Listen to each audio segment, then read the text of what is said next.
False Christs and Prophets. Satan's Mask. BD number 5677. May 16, 1953. You must not get caught in Satan's nets of lies, who wants to win you over for himself by trying to confuse your thoughts, by apparently speaking in my name and yet, being far away from the truth himself, only presenting you falsehood. False Christs and false prophets shall arise. Remember these words of mine, and don't believe every spirit who speaks my word, for even an evil spirit makes use of my words if thereby he can draw you into this camp. Many a person will allow himself to become confused in the last days, but only because he is half-hearted himself and fails to take refuge in me in order to attain the truth.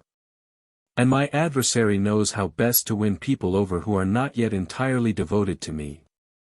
He does not shy away from influencing them under the mask of piety. His goal is to distort my image, to alienate people from me. His goal is to make it more difficult for them to recognize me, and therefore he uses words which can have various meanings and subsequently interprets them such that they will be misunderstood and lead away from true belief in me and from love, since due to his interpretation I cannot be properly recognized.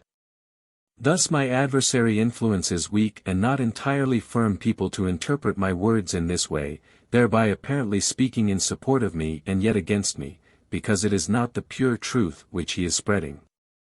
The sincere will to work for me and my kingdom will eliminate this danger, but how many have not yet attained a living faith and profound love for me and their neighbors themselves as to be enlightened by my Spirit? And they likewise have reached a point in life when my word shall be proclaimed, hence they make an intellectual effort to give people the interpretation. Intellect, however, is subject to the adversary's influence, who wants to confuse the latter in order to work against me. And again I emphasize the fact that only the human being's will to hear truth or to pass it on is decisive as to whether he will receive truth or pass it on. The human being first has to be imbued by the desire for the pure truth, then he can be certain that truth will be imparted to him, that he will truthfully understand and interpret my word. My adversary is eagerly working at undermining the truth, and he will be successful where the will for truth is not strong enough, so that I myself, as the provider of truth, can safeguard it, because the human being's will alone determines the spiritual knowledge he receives. Therefore, don't let yourselves be deceived by pious words which my adversary can also use where he finds the right ground for it. For not the word itself is mine, but the Spirit I placed into my words. The word itself, without my Spirit, can certainly be changed, and therefore it can also be used by my adversary in order to achieve his goal of separating you from me and the truth.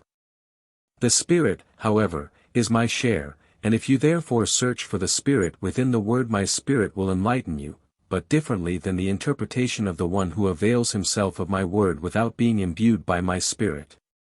These are the last days, when my adversary causes much confusion among people. Therefore beware and test all things, and if you do so with an appeal for my support, you will know and only ever keep what is good. Amen.